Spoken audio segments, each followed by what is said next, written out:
जय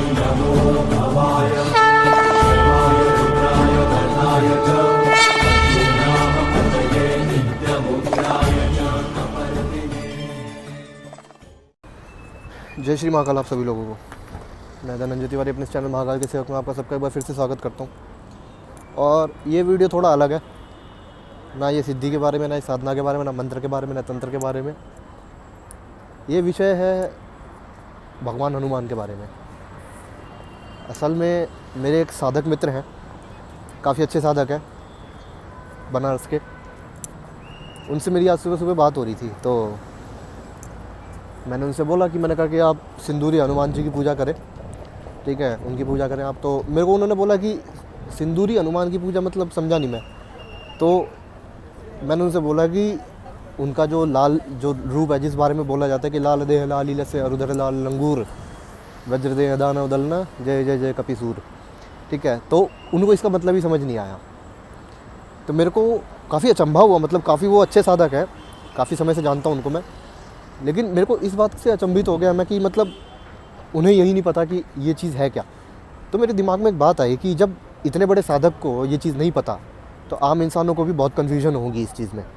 क्योंकि टीवीज़ में लोगों ने देखा है कि टीवी वगैरह में हनुमान जी को जब देखा जाता है कि वरदान प्राप्त हुए थे हनुमान जी को उनकी हनु टूटने के बाद, तो उनको यही डाउट है कि वो उनको वरदान मतलब टीवी में किसी में कुछ और दिखाते हैं, किसी में कुछ और दिखाते हैं, ठीक है। तो मैंने सोचा कि मैंने कहा कि क्यों ना इस विषय में लोगों को बताया जाए कि हनुमान जी को किस देवता से क्या वरदान मिला था और उसका क्या प्रभाव था हनुमान जी के ऊपर, एक एक वरदान का क्या महत्व था और क्या चीज़ें थीं जिनकी वजह से हनुमान जी को बचपन में ही इतने वरदान दिए गए थे, ठीक है। तो वीडियो थोड़ी सी लंबी होगी, तो आप लोग थोड़ा सब्र से सुनिएगा, लेकिन ये है कि आप लोग सारी चीज़ें अच्छे से समझ जाएंगे इसके बाद, ठीक है। सबसे पहले इस चीज़ की शुरुआत तब हुई थी जब भगवान हनुमान सूर्य को निगलने चले गए थे। सूर्य को उन्होंने अपने मुख में रख लिया और देवराज इंद्र ने अपने वज्र का प्रहार करके उस सूरज को उनको मुख से बाहर निकाला। तो उस वज्र के प्रभाव से हनुमान जी की जो देह थी, हालांकि वो रुद्र अवतार थे, किसी भी वज्र का किसी भी शस्त्र का उनके ऊपर कोई प्रभाव वैसे भी नहीं था, बिना वरदान के भी कोई उन पर किसी भी शक्ति का कोई प्रभाव नहीं था। क्योंकि उस प्रकरण से पहले, उन वरदानों के मिलने से पहले भी हनुमान जी की बहुत सारी ऐसी लीलाएं थी जिनमें उनकी शक्ति सामर्थ्य का पता चलता है, ठीक है। तो वो केवल एक लीला थी जिसके माध्यम से देवता अपने आशीर्वाद को हनुमान जी को देना चाहते थे।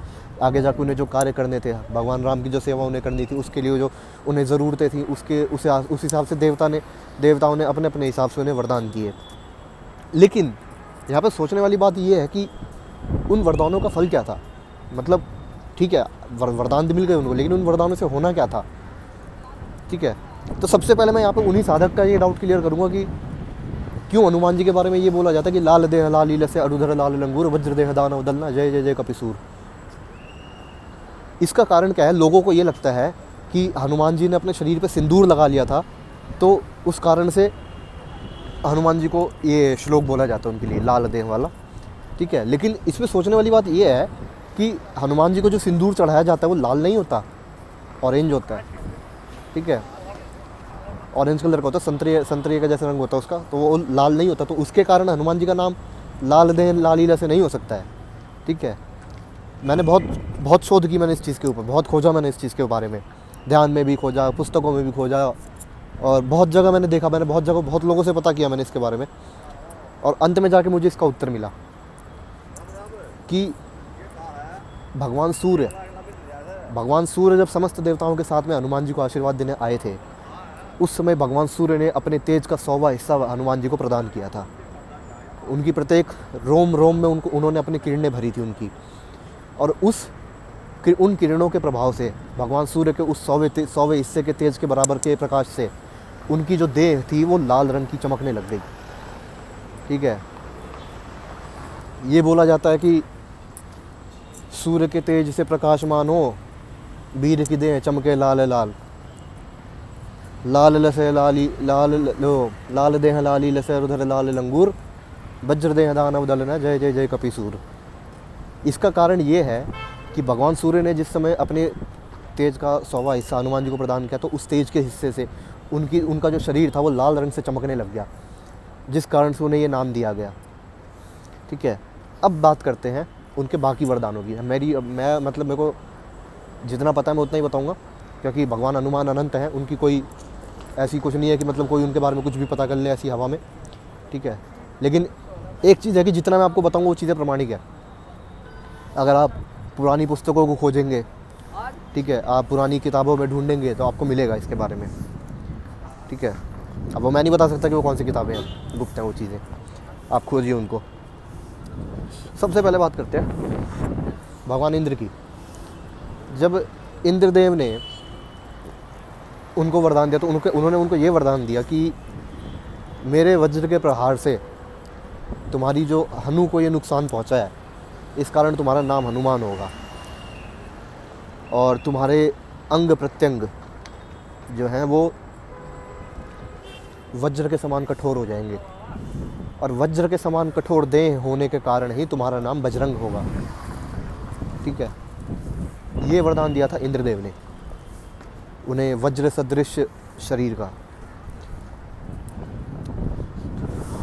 आप सभी कालनेमी को जानते हैं, जिसने जब हनुमान जी जब लेने गए थे संजीवनी तो उसने रास्ते में उनको रोका था। उस कालनेमी को ये वरदान था कि कोई ऐसा व्यक्ति जिसका शरीर वज्र का हो वहीं उसे मार सकता था और कोई नहीं। ठीक है, इस कारण से उन्हें ये वरदान दिया गया था, उस चीज़ को ध्यान में रखते हुए। ठीक है, तो मैं जैसे पहले भी मैं कहता रहता हूँ कि कोई चीज़ अंधाधुंध नहीं होती। अगर आपको अनजाने में भी कोई चीज़ मिल रही है तो उसका कोई ना कोई कारण होता है। ये उसका कारण था कि क्यों हनुमान जी को वज्र सदृश शरीर प्रदान किया गया था, क्योंकि उस राक्षस को ये वरदान था कि उसका वध को एक ऐसा व्यक्ति ही कर सकता है जो ये हो अपना वज्र सदृश जिसका शरीर हो। ठीक है, ये था इंद्रदेव का वरदान। दूसरा अग्निदेव ने उन्हें अपने पंचतापों से मुक्त कर दिया। जो पंचाग्नि होती है, मनुष्य के शरीर में वास करने वाली जठरा अग्नि, बड़वा अग्नि, वाडव अग्नि, ठीक है, उन्मुक्त अग्नि, ठीक है, और तत्व अग्नि, मतलब जो अग्नि का मुख्य तत्व है, जो स्वयं अग्निदेव है। इन 5 प्रकार की अग्नियों से उन्होंने हनुमान जी को मुक्त कर दिया कि मतलब कोई भी प्रकार की अग्नि हो, चाहे कोई भी अग्नि हो, किसी भी प्रकार की कोई अग्नि हनुमान जी को क्षति नहीं पहुंचा पाएगी। ठीक है, वायुदेव ने उन्हें वरदान दिया कि वायुदेव के जो गण थे, जो वायु थी, 49 मारुतों का नाम आपको पता होगा, नाम तो नहीं पता होगा, क्या ये पता होगा कि 49 मारुत होते हैं टोटल। और ये मारुत क्या होते हैं, देखिए मैं आपको बताता हूँ। अलग अलग प्रकार की वायु होती हैं जो प्रवाहित होती है संसार में। उसमें से सबसे पहली जो होती है वो होती है प्राणवायु, जिसे हम लोग ग्रहण करते हैं, जिसे नॉर्मल भाषा में ऑक्सीजन बोला जाता है। ठीक है, इसके अलावा अगर आप वायवीय संहिता देखेंगे, शिव पुराण की वायवीय संहिता में, तो आपको वायुदेव के अनेक प्रकार मिलेंगे। मतलब उसमें उत्तान वायु, अपान वायु, ठीक है, धनंजय वायु, ठीक है, इस प्रकार की बहुत सारी वायु के नाम आपको मिलेंगे उसके अंदर। तो हनुमान जी को वायुदेव ने ये वरदान दिया कि 49 मारुत तुम्हारे अधीन रहेंगे, ठीक है, और मुझसे भी तीव्र तुम्हारी गति होगी, वायु का वेग तुम्हारे अंदर प्रवाहित रहेगा हमेशा। ठीक है, ये वरदान था वायुदेव का। उसके बाद वरुण देव का वरदान ये था कि किसी भी प्रकार का कोई भी जल तत्व उन्हें क्षति नहीं पहुंचा पाएगा, चाहे वो समुद्र हो, चाहे वो ये बोलते हैं इसको, जो पानी का बवंडर होता है, क्या बोलते हैं उसको, मुझे ध्यान में नहीं है, वो हो गया। ठीक है, इस प्रकार का जो जल तत्व है वो उन्हें कभी क्षति नहीं पहुंचा पाएगा। और वो जिस प्रकार वो पृथ्वी पर विचरण करते हैं उसी प्रकार वो जल में भी विचरण कर पाएंगे। ठीक है, ब्रह्मा जी ने उन्हें ये वरदान दिया, ब्रह्मा जी ने उन्हें चारों वेदों का ज्ञाता बनाया। ठीक है, ब्रह्मा जी ने उन्हें चारों वेदों का ज्ञान प्रदान किया, संपूर्ण वेदों को ज्ञान को उनके अंदर स्थापित किया। ठीक है, और साथ ही साथ उन्हें ये भी बोला कि इस समय तुम इस ज्ञान को धारण करने के लायक नहीं हो। और इसीलिए जब हनुमान जी को वो ज्ञान जो था, वेदों का जो उनको ज्ञान था, शास्त्रों का जो उन्हें ज्ञान ब्रह्मदेव ने प्रदान किया था, वो ज्ञान उनका तब जागृत हुआ जब वो भगवान सूर्य से दीक्षित हुए। जब सूर्यदेव से उन्होंने दीक्षा शिक्षा ग्रहण की, तब उसके बाद उनकी वो विद्याएँ जागृत हो गई। क्योंकि हनुमान जी के बारे में बहुत कम लोग ये बात जानते हैं कि हनुमान जी ने केवल एक ही दिन में सूर्यदेव से अपनी सारी की सारी शिक्षा पूरी कर ली थी। केवल एक ही दिन में हनुमान जी ने वेद व्याकरण, अष्टसिद्धियाँ, चारों वेद, सारे शास्त्र, उपनिषद, ग्रंथ, सब का ज्ञान उन्होंने एक ही दिन में प्राप्त कर लिया था सूर्यदेव से। और वो उन्होंने ज्ञान उन्हें दिया नहीं था, वो उन्होंने केवल जागृत किया था। सूर्यदेव ने अपने उस ज्ञान को उनके अंदर जागृत किया था जो उनके अंदर पूर्व से विद्यमान था। इसका कारण क्या था, क्यों उन्हें वेद शास्त्रों के ज्ञान की ज़रूरत पड़ी? क्योंकि हनुमान जी का जो कुल था, कोई लोग बोलते हैं कि हनुमान जी दलित थे, कोई लोग बोलते हैं कि हनुमान जी ये थे, लेकिन असल में जो था, हनुमान जी जो थे वो एक ब्राह्मण थे। क्योंकि उनके दादाजी देवगुरु बृहस्पति थे, केसरी जी के पिता गुरुदेव बृहस्पति थे, और इस कारण से वो एक सत ब्राह्मण थे। सत ब्राह्मण मतलब जो भक्ति के मार्ग पर अटल हो, जिसने कभी किसी का अनिष्ट ना किया हो, जो हमेशा ब्रह्म धर्म का पालन करता हो, वो बोला जाता है। क्योंकि इसका क्या कारण था कि रावण के बंदी जो नवग्रह थे, ठीक है, रावण के बंदी जो नवग्रह थे, उन्हें मुक्त कराने का वरदान, उन्हें मुक्त कराने के लिए एक ऐसे व्यक्ति का होना ज़रूरी था जो एक सत ब्राह्मण हो, ठीक है, नहीं तो कोई और उन्हें मुक्त नहीं करा सकता था। इस कारण से हनुमान जी को ये वेद शास्त्रों का ज्ञान दिया गया था, ठीक है। उसके बाद भगवान शिव ने उन्हें चिरंजीवी होने का वरदान प्रदान किया। कुछ लोगों का ये मानना है कि जिस समय राम जी के सामने हनुमान जी ने अपनी छाती फाड़ दी थी, उस समय हनुमान जी को चिरंजीवी होने का वरदान मिला था। नहीं, भगवान हनुमान को चिरंजीवी होने का वरदान उनके बाल्यकाल में भगवान शिव से प्राप्त हो चुका था, ठीक है। क्योंकि शिव जी ने ये बात बोली थी कि कलयुग में भी तुम्हारे इस ज्ञान का होना बहुत ज़रूरी है, ठीक है, और कलयुग के लोगों को इस ज्ञान से मार्गदर्शन होना बहुत ज़रूरी है। यही कारण है कि भगवान हनुमान कलयुग के एकमात्र जागृत देवता हैं जो इस पृथ्वी पर उपस्थित हैं। और ये बात भी बहुत कम लोग जानते हैं कि हनुमान जी स्वयं एक भैरव है, जो कालिका शक्तिपीठ है, हनुमान जी उस शक्तिपीठ के भैरव हैं। उनका नाम सिंदूरी, उस रूप में उनका नाम सिंदूरी भैरव है। ये बात बहुत कम लोग जानते हैं, ठीक है। तो जो लोग मेरे को बोलते हैं कि हनुमान जी की पूजा रख के साथ में और भैरव की पूजा नहीं कर सकते, तो मैं बता दूं कि हनुमान जी की अगर आप पूजा करो तो आप साक्षात भैरव की ही पूजा कर रहे हो, ठीक है। ये चीज़ें हैं। अब भगवान शिव ने उन्हें अपने सारे अस्त्र शस्त्रों से मृत्यु ना होने का वरदान दिया कि भगवान शिव के जितने भी अस्त्र हैं, उनका त्रिशूल, पाशुपतास्त्र, रुद्रास्त्र, ठीक है, जितने भी अस्त्र हैं भगवान शिव के, नाग विशास्त्र, जितने भी उनके अस्त्र हैं, उनसे उनका वध ना होने का वरदान दिया। उसी प्रकार फिर आगे जाके विश्वकर्मा ने उन्हें वरदान दिया कि विश्वकर्मा द्वारा रचित जितने भी शस्त्र हैं उनसे उन्हें कोई क्षति नहीं पहुंचेगी, ठीक है। अपने ये थे यमराज ने उन्हें इच्छा मृत्यु का वरदान दिया था। हालांकि वो पहले ही चिरंजीवी हो चुके थे, लेकिन फिर भी उन्होंने उनको इच्छा मृत्यु का वरदान दिया था कि अगर वो चाहें तो अपनी मृत्यु का वरण स्वयं कर सकते हैं। इसके अलावा उन्होंने हनुमान जी को ये वरदान दिया कि कोई भी किसी भी प्रकार का रोग, व्याधि, ज्वर उन्हें नहीं होगा कभी। काल चक्र से उन्हें मुक्त कर दिया कि काल चक्र में उन्हें नहीं फंसना पड़ेगा, ठीक है। और कुबेर देव ने उन्हें वरदान दिया था कि युद्ध में उन्हें किसी भी प्रकार का ये जो बोलते हैं ना थकान नहीं होगी, उन्हें भूख प्यास की कोई पीड़ा नहीं होगी, उन्हें कोई निद्रा सता नहीं पाएगी, उन्हें भूख प्यास से उन्हें कोई विचलित नहीं कर पाएगा। तो ये चीज़ें उन्हें मिली। अब देखिए, अब इसमें मैं बताता हूँ कि विष्णु भगवान ने उन्हें क्या वरदान दिया था। हालांकि वो विष्णु भगवान उस समय वहाँ उपस्थित नहीं थे, क्योंकि उनका मिलन उस समय राम अवतार में उनके साथ ही उसी समय नियत समय पे होना था। लेकिन फिर भी विष्णुदेव ने उन्हें वरदान दिया, जिस कारण से भगवान हनुमान जो थे पंचमुखी हुए। जो ये पंचमुखी स्वरूप आप इस समय स्क्रीन पर देख रहे हैं, ये विष्णुदेव के आशीर्वाद का ही प्रताप है था। क्योंकि इस पंचमुखी स्वरूप में आप देखेंगे तो भगवान हनुमान के मुख के अलावा वराह, गरुड़, नरसिंह और हयग्रीव का मुख है। इनमें से जो गरुड़ है ये भगवान विष्णु का वाहन है, और बाकी जो 3 हैं ये भगवान विष्णु के सबसे संहारक अवतारों में से एक है, ठीक है, सबसे संहारक अवतार। भगवान विष्णु ने उन्हें ये शक्ति प्रदान की, उन्हें अपने इन रूपों की ऊर्जा प्रदान की, जिस कारण से भगवान हनुमान जो थे वो पंचमुखी हुए।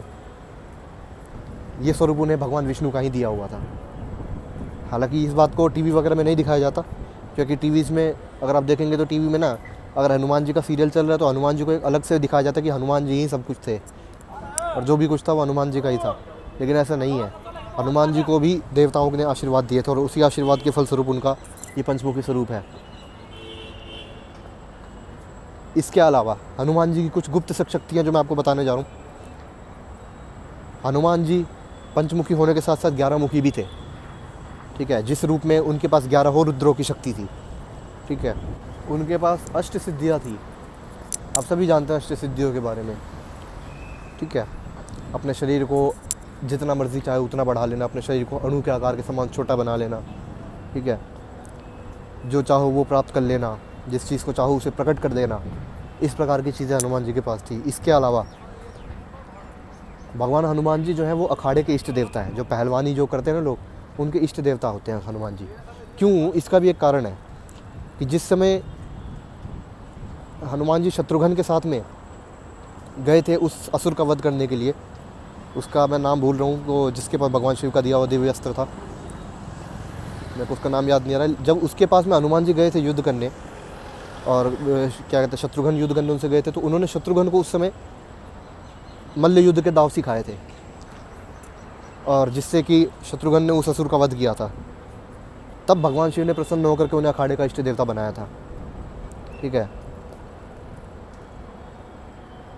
इसके अलावा हनुमान जी के बारे में ये भी बोला जाता है कि भूत पिशाच निकट नहीं आवे महावीर जब नाम सुना है।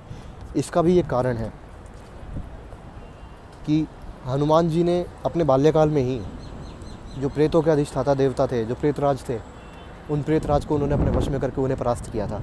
यक्षवीर थे हनुमान जी, जिन यक्षों को कोई वध नहीं कर सकता तो उन यक्षों पर भी हनुमान जी ने विजय प्राप्त की थी।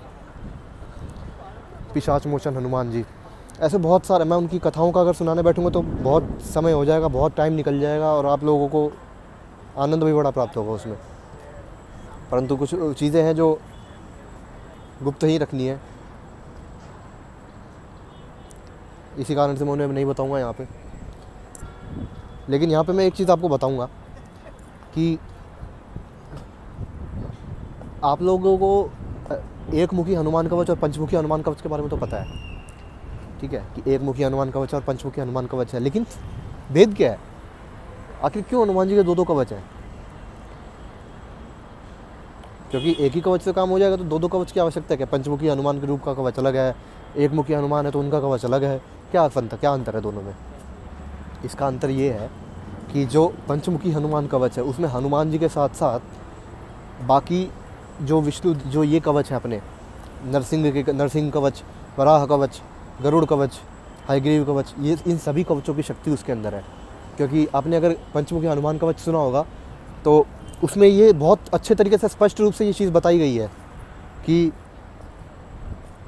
पंचवक्त्रम महाभीमम त्रिपंचनयनैर्युतम बाहुभिर्दशभिर्युक्तम सर्वकामार्थसिद्धिदम पूर्वं तु वानरवक्त्रम कोटिसूर्यसमप्रभम दंष्टाकरालवदनम भ्रिकुटीकुटिलेक्षणम अस्यैव दक्षिणं वक्त्रम नारसिंहं महाद्भुतम अत्युग्रतेजो वपुषं भीषणं भयनाशनम पश्चिमं गारुडं वक्त्रं वक्रतुंडं महाबलं सर्वनागप्रशमनं विषभूतादिकृन्तनम् उत्तरं सौकरं वक्त्रं कृष्णं दीप्तं नवोपवं पातालसिंहवेतालजररोगादिकृन्तनं मायाननं घोरं दानवान्तःकरं परं येन वक्त्रेण विप्रेन्द्र तारकाख्यं महासुरम्।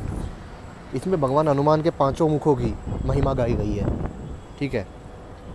और इस कवच में भगवान हनुमान के साथ साथ भगवान राम के और भगवान विष्णु के भी शक्तियों का इसमें गुणगान है, उनकी शक्तियों का भी इसमें समावेश है।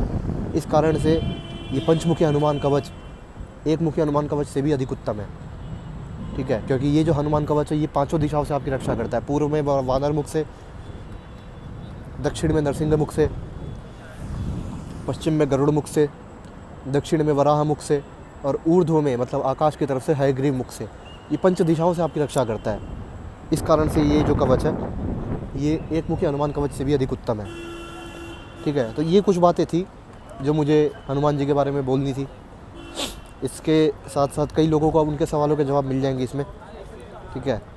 और मुझे नहीं लगता कि ये ऐसी कोई चीज़ होगी जो मुझे रह गई है बतानी इसके अंदर। अगर कोई रह गई है तो आप मुझे मैसेज कर दीजिएगा या फिर कमेंट बॉक्स में आप मेरे को लिख दीजिएगा, मैं उसको बता दूंगा, ठीक है। लेकिन वही एक बात है, मैं आपसे फिर कहना चाहूँगा कि मतलब किसी भी चीज़ का तुक्का मत लगाया करिए, क्योंकि गलत नॉलेज होने से अच्छा है कि नॉलेज हो ही ना। कम से कम आप कंफ्यूज तो नहीं रहेंगे, ठीक है। तुक्का मत लगाइएगा किसी भी चीज़ का, ठीक है। क्योंकि हनुमान जी का सिंदूरी जो रूप है वो अलग है, और जो दूसरा रूप है जो लाल दे हैं जिसमें उनकी, वो रूप अलग है उनका, ठीक है। तो कन्फ्यूजन में मत रहिएगा। और अगर कोई वैसी बात होती है तो फिर मुझे आप मैसेज कर सकते हैं। अभी के लिए इस वीडियो में इतना ही, और जल्दी आप लोगों से फिर दोबारा मुलाकात होगी। जय श्री महाकाल।